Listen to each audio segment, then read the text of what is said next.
Hi, I'm Cathy Hackl, Nokia's Futurist in Residence, and I'm joined by Nokia's Chief Customer Officer, Raghav Sahgal. We're going to be talking about how connectivity and collaboration are needed to enable the AI supercycle. Hi, Raghav. Hi, Cathy. How are you? I'm great. I'm excited to be talking to you about this. Likewise.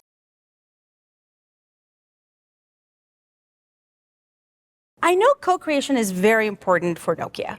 What's an important factor to get customers to trust you enough to co-create with you? So first of all, we've run trusted networks for decades now, delivering connectivity and reliability. And so that's the first piece. The second piece is, as the AI supercycle comes around, the pace of innovation is changing. And the old traditional models of taking an RFP and looking at requirements and responding to needs are way too slow to absorb the pace of innovation. So this whole notion of co-creation allows us to sit very early with our customers and very early in our own development cycle to really understand the business outcomes and the technology needs that are required.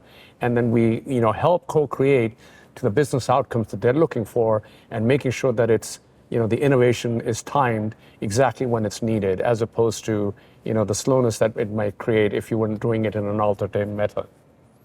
And Raghav, can you give me some examples of co-creation with your customers? But there's a large European customer that we have, and in the areas of machine learning and operations. This is something that they were looking for very specific outcomes. And so we sat down with them very early in the engineering cycle to determine the use case that they were trying to deliver. And then we co-created those use cases together to achieve the business outcome. So that's one example. There's the one that I can name, which is KPN. They're driving a big automation agenda of how do they automate the networks and drive the automation at very high levels of sophistication. And that's where we, again, sat down with them very early in the cycle to determine the automation needs across the network in itself, and to make sure that we were very clear on the objectives of what we were trying to create in terms of the zero-touch automation that we're trying to do with them. So, those are kinds of customers that we're trying to really help very early in the cycle to get in the co-creation mode.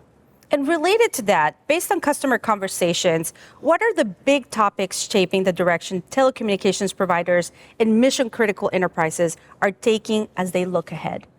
Yeah, I think everyone is trying to understand this AI supercycle. What does it mean to the network? How will it impact the network? How do we take AI into the network? And this is where the big topic is. The traffic loads, you're moving from, data traffic to moving, tokens and intelligence, over the network and providing that intelligence and inferencing it right at the edge.